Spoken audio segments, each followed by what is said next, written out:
একটা ঘটনা বলি। 2014-15 দিকে আমি একবার তাবলিগের সফরে যাচ্ছি, চিল্লার সফরে। তো সেই সফরে একজন যুবক ভাই ছিলেন, জাহাঙ্গীরনগরে পড়েন, তরুণ। তো সে খুব বুজুর্গ মানুষ, দেখলে বোঝা যায় না, দেশে ভার্সিটি পড়ুয়া দেখলে আলেম মনে হয়, পোশাক আশাক সবকিছু। আমি ছিলাম জিম্মাদার, তো প্রায় সময় তাকে দেখতাম সে মন খারাপ করে বসে থাকে, প্রচন্ড মন খারাপ। একদিন তাকে খুঁজলাম পাচ্ছি না, তো গিয়ে দেখলাম সে ছাদে বসে, মসজিদের ছাদে বসে কান্নাকাটি করতেছে। তো এটা হলো আর কি বাদ আসর, আপনার গাছের জামাত ফিরে আসার পরে মাগরিবের আগে একটা সময় থাকে, অবসর সময়, সময় কান্নাকাটি করতেছে।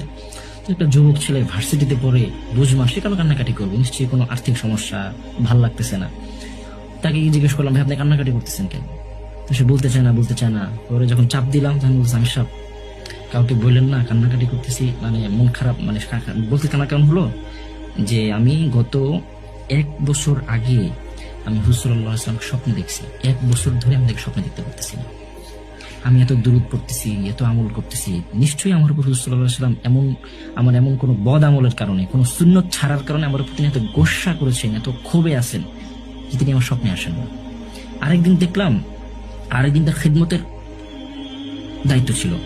তো দুপুরের খাবার রান্না করতে করতে জোহরের আগের সুন্নতটা তার মিস হয়ে যায়। তো মাসালা তো হলো জোহরের ফরজের পরে সেই সুন্নতটা আদায় করলে হয়ে যাবে, শেষ, কোনো সমস্যা নেই, কোনো গুনাহ নেই। জোহরের পরে দেখলাম সে মসজিদের কোনায় বসে সে হাত তুলে কান্নাকাটি করতেছে। একদিকে মসজিদের সামনে বাদ জোহর তালিম চলতেছে, কিন্তু সে তালিমে বসে না, সে মসজিদের কোনায় বারান্দায় সে কান্নাকাটি করতেছে। আমি তালিম শেষ করে তাকে ধরলাম, ভাই আজকে আবার কি হলো? আবার বলতেছে, হুজুর জোহরের আগের সুন্নতটা আমার থেকে মিস হয়ে গেছে। কোনো সমস্যা কি? আপনি জোহরের ফরজের পরে পড়ে নেন, এখন পড়ে নেন, সমস্যা তো নাই।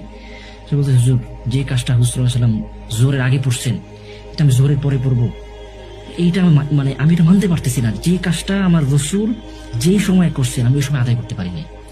ওই দিন থেকে আসলে আমার মাথায় একটা চিন্তা ঢুকে গেছে, ওই দিন থেকে। আগে আমি আগে বুঝি নাই। একজন যুবক ছেলে সে ভাবতেছে যে এই কাজটা আমার রাসূল এইভাবে করতেন, আমার এইভাবে করতে হবে। আমি মেসওয়াক করি, কখনো কি মেসওয়াকটা এইটা ভেবে আদায় করছি যে এই আমলটা করছেন আমার রাসূল?